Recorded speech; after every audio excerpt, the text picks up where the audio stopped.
So today we're going to be learning about snags, and our teachers are, can you take your heart out, please? Our teachers are Terry, Wade, and Drew.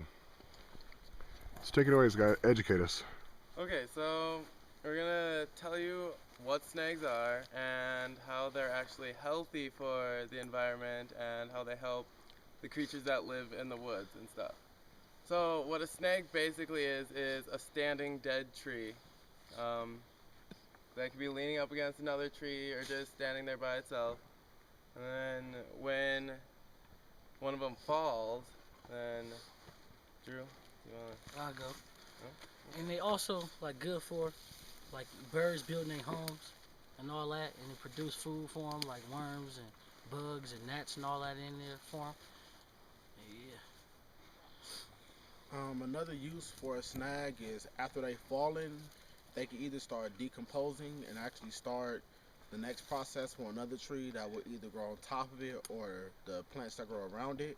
Or if a animal is running from a predator, it can use the tree as its own highway. It can use the fallen trees as its own highway to move through an area quickly without being tripped up by either grass or leaves or things that can get caught in their claws, which is very helpful in the wild considering it's strong each week.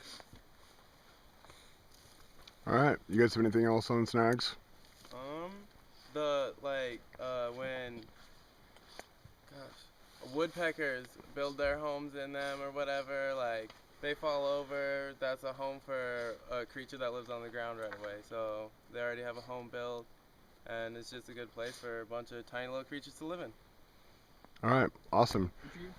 And an added note, every tree, depending on the type of tree is and what its breed is, it can live to about 250 years, and after it falls, it takes just around about that same amount of time to decompose.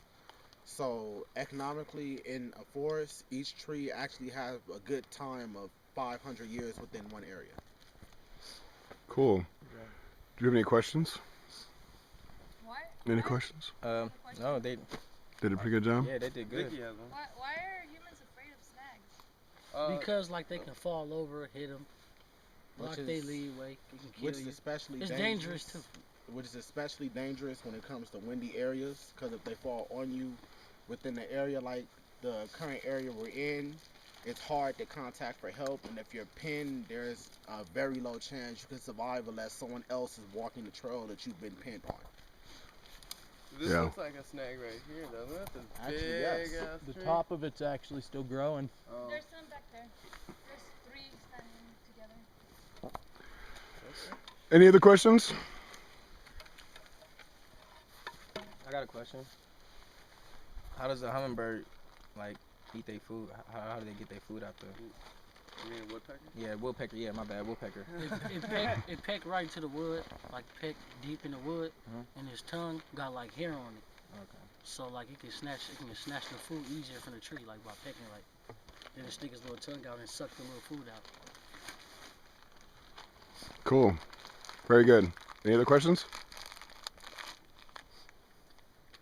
All right. Thank you very much, Thank you. Terry, Wade, and Drew.